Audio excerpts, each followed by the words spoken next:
northwestern accents. Whether you're with us on TV, radio or online, every morning, it's breakfast from 6 a.m. Hope you can join us.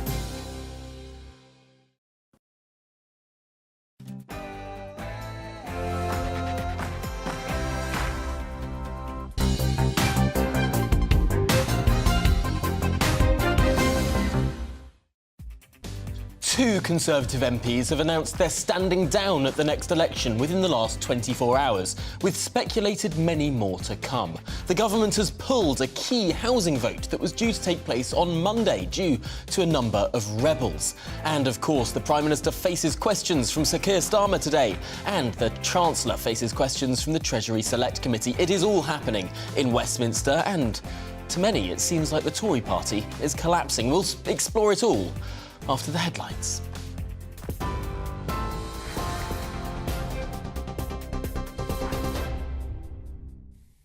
A very good morning. It's 9:32. I'm Rosie Wright, keeping you up to date. Homeless people have accused the government of prioritising illegal migrants over their welfare. More than 300, mostly male asylum seekers, have been staying in the Metropole Hotel on Blackpool's seafront for the past year. A homeless group in the city, which includes an armed forces veteran, have been speaking to GB News.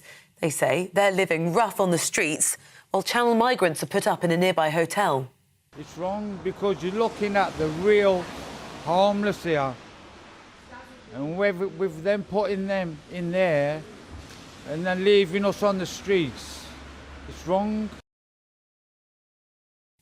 The Work and Pensions Secretary Mel Stride says a concerted effort is being made to ease the migrant crisis.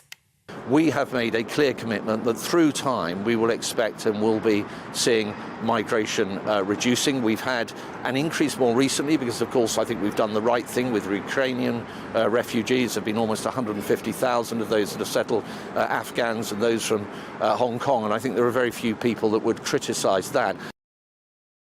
We'll have more on this for you across the day. Now, in other news, the Supreme Court is due to deliver its ruling on a second independence referendum for Scotland. A panel of 5 judges will decide whether the Scottish Parliament can legislate for the vote without Westminster's consent. The case was brought to court after the First Minister announced plans to hold the referendum in October next year. Millions of pensioners will get a cash boost from today as part of the government's expanded winter fuel payment scheme. 11.6 million people will receive up to £600 to help with their energy bills. The government says most payments will be automatic, with households getting money in their bank accounts over the next 2 months. Manchester United's owners, the Glazer family, are thinking of selling the football club. It's one of the options being considered. The family says it's also seeking new investment. It follows the announcement that Cristiano Ronaldo has left the team with immediate effect after he publicly criticised the direction of the club. TV, online and DAB+ radio, this is GB News. Now back to Tom.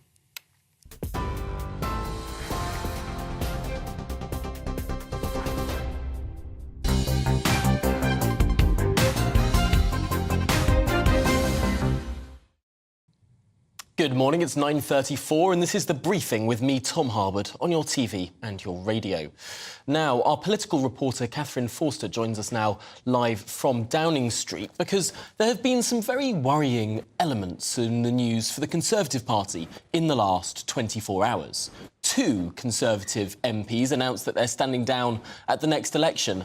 And, of course, this key vote on housing has now been delayed after rebels. Catherine, what's going on? Yes, well, Rishi Sunak is finding out, as Liz Truss did, as Boris Johnson did, as Theresa May did before them, that the Conservative Party is incredibly unruly and difficult to manage, despite, and perhaps partly because of the fact that they're so far behind in the polls. So there was due to be a vote on planning reform scheduled for next Monday. The government wants 300,000 homes to be built per year and was going to put legal obligations on councils to make sure that certain numbers were built in their areas. Now, an amendment was tabled and last night, around 50 Conservative MPs and former cabinet ministers supported the amendment opposing this, and so the vote has had to be pulled.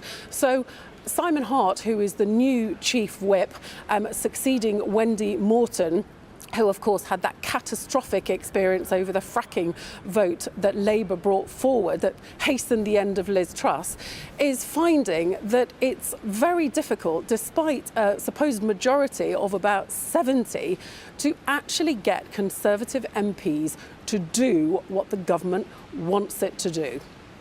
And frankly, perhaps, to do relatively conservative things. It's interesting to note this morning, Simon Clarke, the former Levelling Up secretary under Liz Truss, of course, has been quoting Paul Goodman in Conservative Home. He's tweeted this: "Young people aren't stupid. Whatever Conservative MPs may say, they can hear the music, that there's nothing on offer for them. Why should they vote Tory if the party shuts them out of ownership and capital?" Clearly, there's an electoral issue here for the Conservatives if they, frankly, don't build houses, if they don't allow the next generation to get on the housing ladder.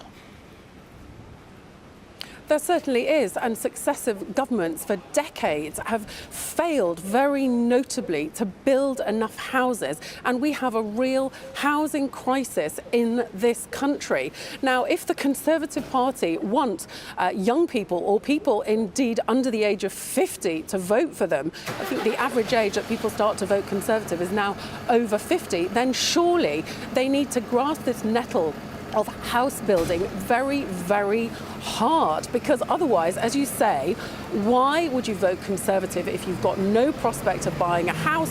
And of course, the lack of housing has a huge knock-on impact on everything else. If you can't buy somewhere safe to live, you're probably going to delay starting your family. It's really critical. And for all Liz Truss's talk of the anti-growth coalition, it does feel like dozens of that anti-growth coalition are in fact within the Conservative Party. I think that's a very, very astute observation. Gosh, what a dire state, not only for party management, but also for economic growth. Catherine Forster, thank you for joining us outside Downing Street there, as, of course, the Prime Minister is preparing for Prime Minister's questions at midday today. Well, what might the Labour Party ask the Prime Minister? What might Sir Keir Starmer go in on today? I'm delighted to be joined by Kevin Schofield, the political editor at the Huffington Post. And Kevin, what would Loto, as it's known, the leader of the opposition's office, what will they be thinking this morning? I think they'll be thinking that the previous charges that they've levelled at Rishi Sunak about him being weak are hitting home, and they're being borne out by the evidence. So I would be very surprised if Keir Starmer didn't try to punch that particular bruise today. You've just been talking about Rishi Sunak having to pull this vote next Monday on planning. I mean, that doesn't exactly scream strong, decisive premiership. So yeah, I would imagine that will get an airing. And also, the other thing you mentioned, these Conservative MPs now announcing that they're not going to stand at the next general election. Young MPs who you would think, all things being equal, would still have quite a bright future and a long future in politics, are deciding that for whatever reason, being MPs is not for them. And it doesn't really smack of optimism that the Conservatives have got much chance come the next election. So I think those are two things that I can see Keir Starmer mentioning at PMQs this afternoon. Remarkable. William Ragg won his seat in 2015. He's 34 years old. Chloe Smith won her seat in a by-election in 2009. She's 40 years old, both in the last 24 hours announcing that they will not seek re-election next time round, despite winning multiple elections over the last few years. Might we be expecting more Conservative MPs in the coming days announcing that they will seek other career opportunities at the next election? I think that's an absolute racing certainty. The Conservative Party HQ have given their MPs in England 2 weeks to decide whether they're going to stand at the next election or not. So I think there'll be many more will follow in the path set by Chloe Smith and William Ragg. I mean, I thought what was really interesting actually in Chloe Smith's announcement yesterday, she highlighted the fact that since being elected an MP in 2009, she served under 5 Conservative Prime Ministers, which is a remarkable statistic, really. 5 in 13 years, well, 12 years, really, because they didn't become a government until 2010. So I think that actually indicates part of the problem. You know, there's just been so much uncertainty, so much chaos really around the Conservative Party, particularly in recent year or two, that a lot of Tory MPs are also looking at the opinion polls and deciding that the game's up, really, and they'd be better served rather than, even if they win their seat, they're probably looking at a lengthy spell in opposition and they think, I don't fancy that, so I'm going to go and do something else in my life.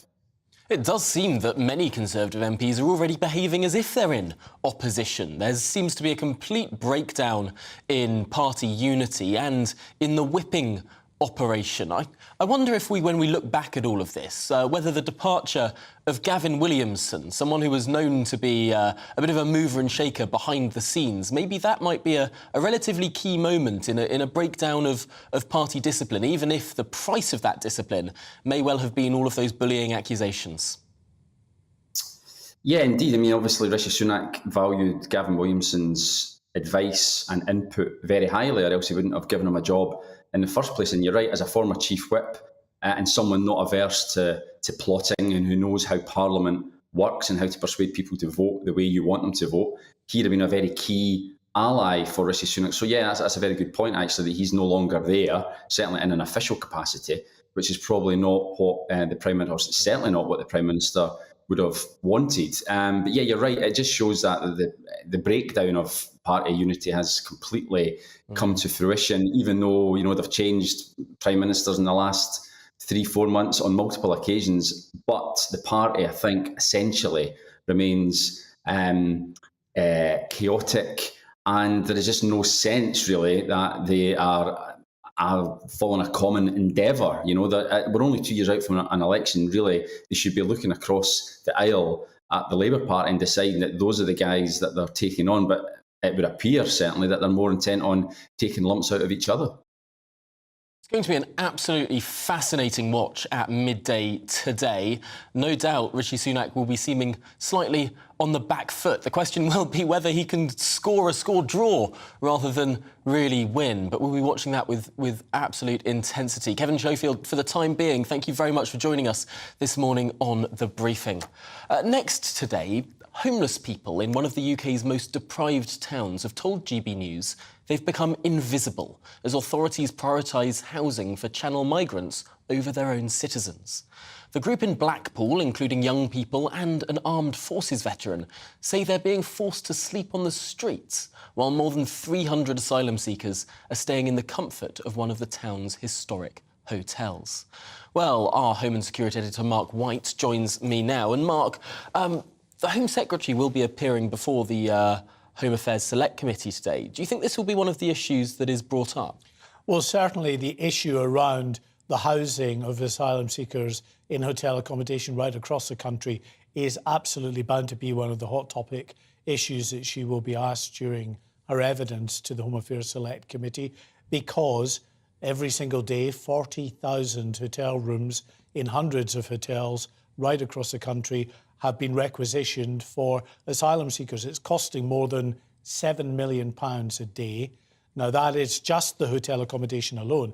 That doesn't begin to take into account all of the sort of council housing stock, social housing, the rented sector, where landlords are being paid money every day to house asylum seekers. And then, of course, all the strain on local authorities right across the country who are having to deal with the real issue of having hundreds of asylum seekers in the local authority area, which means you need to provide the wraparound services in social care and health and all of the public protection that's required as well. And while that's happening, people like those who are vulnerable and in need, like homeless people, and Blackpool has a particularly acute problem when it comes to homeless. 800 homeless people in that town, not all of them rough sleepers, that's a smaller percentage, but still, lots of vulnerable people up there that struggle to get the same level of attention from their local authority,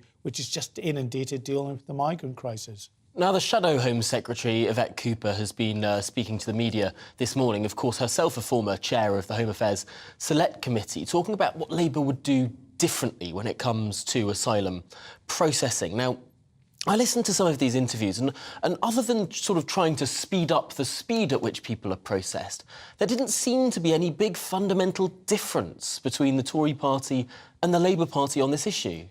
Yeah, and you can speed up the... Mark, I'm just going to have to pause you there because we can go live to the Supreme Court to have a judgment on Scottish independence and the right to hold another referendum. Let's go there now. Time than I had indicated might be necessary. That's partly because the court is unanimous, which considerably shortens the time required, and partly because the judgment has been prioritised over less urgent matters.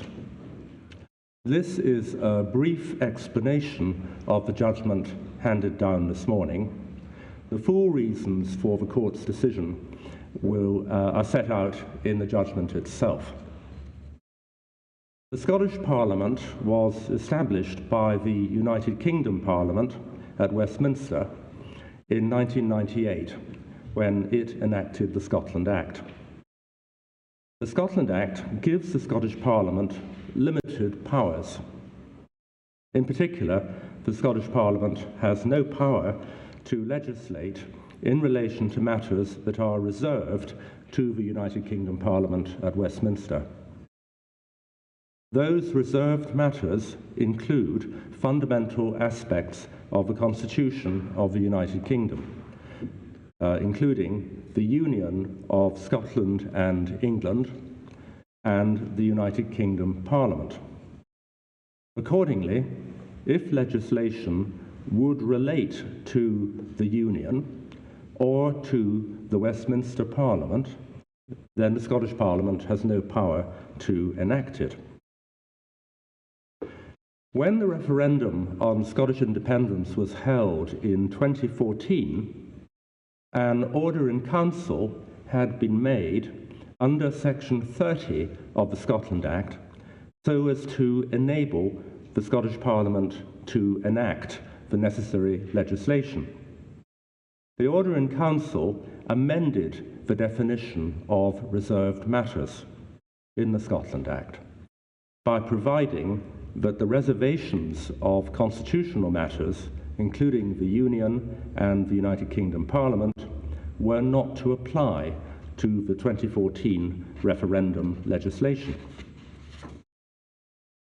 The present case arises because the Scottish Government would like to introduce a bill into the Scottish Parliament which would provide for another referendum on independence. But the United Kingdom government is unwilling to agree to the making of another order in council under Section 30 at the present time. So in those circumstances, the Scottish Government wishes, if possible, to hold a referendum without an order in council and therefore without any modification of the definition of reserved matters. The Lord Advocate, who is the senior law officer in the Scottish Government, has asked this court for a ruling on the question whether the proposed bill would relate to reserved matters and therefore be outside the powers of the Scottish Parliament. The Advocate General for Scotland, who is the Scottish law officer in the United Kingdom Government, has asked the court not to decide the question on the basis that it does not fall within the scope of the procedure for referring questions to this court, or alternatively, on the basis that the court should decline to decide the question in the exercise of its discretion. The court is not asked, and cannot be asked, to express a view on the political question of whether Scotland should become an independent country. Its task is solely to interpret the relevant provisions of the Scotland Act and decide whether the proposed bill would relate to reserved matters. The court has decided that it does have the power to decide the question referred to it by the Lord Advocate. Essentially, the court has interpreted the relevant provisions according to the ordinary meaning of the words used, and has decided on that basis that the provisions are wide enough to include this reference by the Lord Advocate. It's also consistent with the rule of law that the Lord Advocate should be able to obtain an authoritative judicial decision on the legislative competence of the Scottish Parliament in advance of the introduction of a bill. The Court also accepts the Lord Advocate's argument that it is in the public interest that the Court should decide the question referred to it. The reference has been made in order to obtain an authoritative ruling on a question of law which has already arisen on a matter of public importance. The Court's answer will determine whether the proposed bill is introduced into the Scottish Parliament. The reference is not, therefore, hypothetical or premature.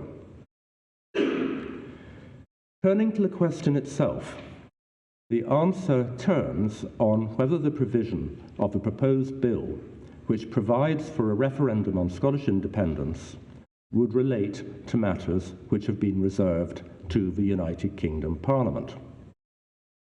The Scotland Act requires that question to be determined by reference to the purpose of the provision, having regard, among other things, to its effect in all the circumstances.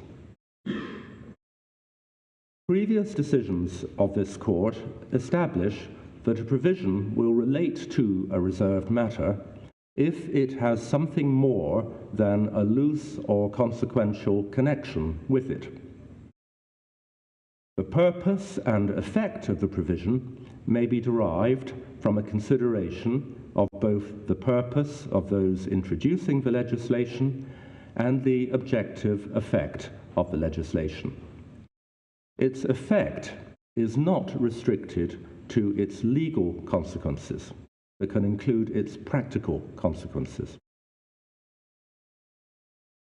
Applying that test, the reserved matters which are relevant here are the union of the kingdoms of Scotland and England and the Parliament of the United Kingdom. The latter reservation has previously been held to include the sovereignty of the United Kingdom Parliament. The purpose of the proposed bill is to hold a lawful referendum on the question of whether Scotland should become an independent country. That is, on ending the Union and ending the sovereignty of the United Kingdom Parliament in relation to Scotland. The argument presented to the Court by the Lord Advocate that the proposed bill does not relate to reserved matters is essentially that because the referendum result would not automatically or directly bring about the end of the Union, it follows that the legislation does not relate to the Union. And because the referendum result would not automatically or directly bring about the end of the United Kingdom Parliament's sovereignty in relation to Scotland, therefore the proposed bill does not relate to the United Kingdom Parliament. However, as already explained, the effects of legislation for the purpose of deciding whether it relates to a reserved matter are not confined to its legal effects, but include its practical effects. A lawfully held referendum would have important political consequences relating to the Union and the United Kingdom Parliament. Its outcome would possess the authority in a constitution and political culture founded upon democracy of a democratic expression of the view of the Scottish electorate. It would either strengthen or weaken the democratic legitimacy of the Union and of the United Kingdom's Parliament's sovereignty over Scotland, depending on which view prevailed. And it would either support or undermine the democratic credentials of the independence movement. It's therefore clear that the proposed bill has more than a loose or consequential connection with the reserved matters of the Union of Scotland and England and the sovereignty of the United Kingdom Parliament.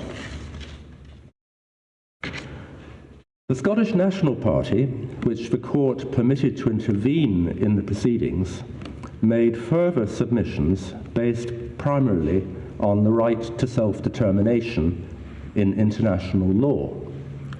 They argue, in summary, that the limitations upon the powers of the Scottish Parliament, as laid down in the Scotland Act, should be restrictively interpreted in a way which is compatible with that right to self-determination under international law.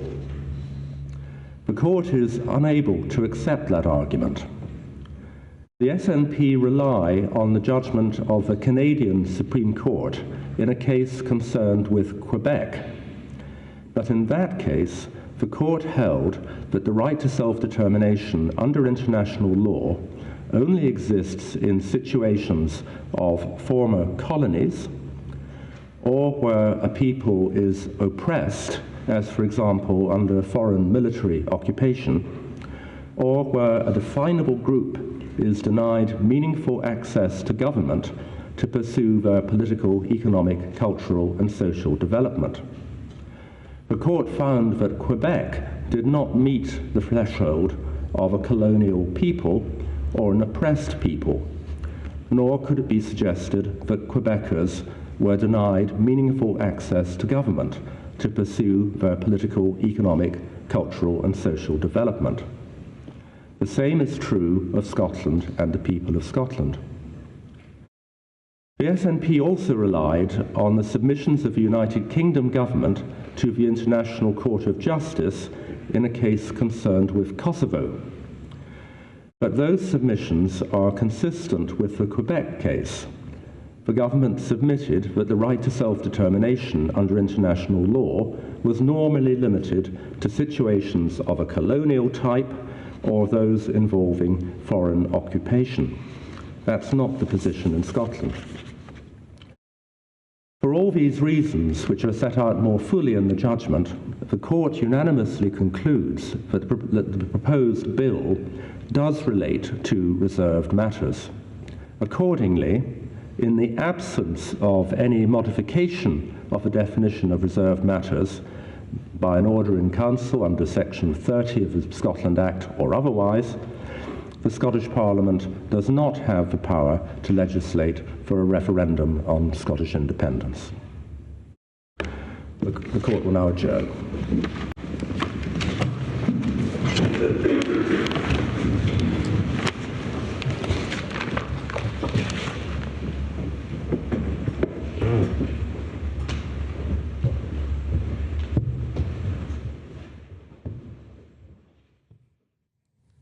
Good morning. You are watching GB News. I am Bev Turner. We've just been watching an historic moment unravelling there. That was Lord Reid making a decision on whether Scotland should be allowed an independence referendum or not, without the permission of Westminster, of course. Tom Harwood, what did you make of that?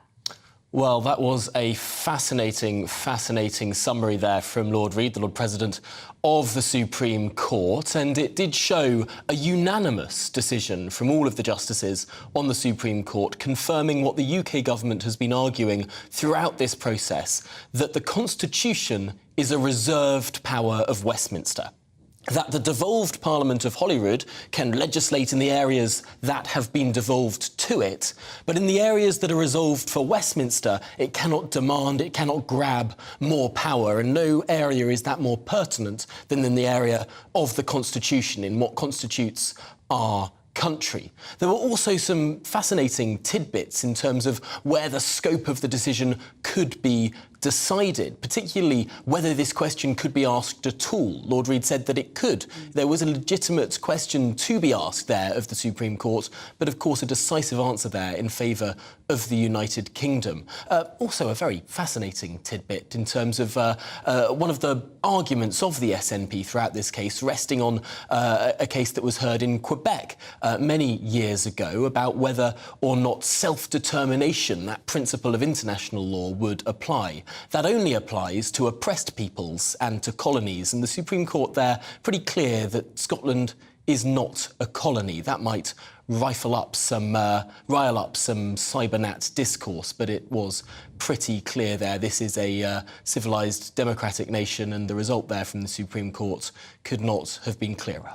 Absolutely. I think we're going to go to Olivia Utley now for a reaction. Olivia is in Scotland. It's been a very divisive process, this, Olivia. We were all on the edge of our seats this morning to see what the result of this would be. What are your thoughts there from north of the border? Well, absolutely. What a build-up that was. I mean, as Tom says, in some respects, it's a very decisive win for the UK government. On the other hand, what the UK government really wanted, of the three outcomes, i.e. a UK government win, a Scottish win and an indecisive result, was the third option, an indecisive result. Because if the Supreme Court had ruled that it couldn't rule either way on the matter because it was out of the scope of the Supreme Court, that would make it very, very difficult for the Scottish government to complain that there was some sort of constitutional roadblock to Scottish independence.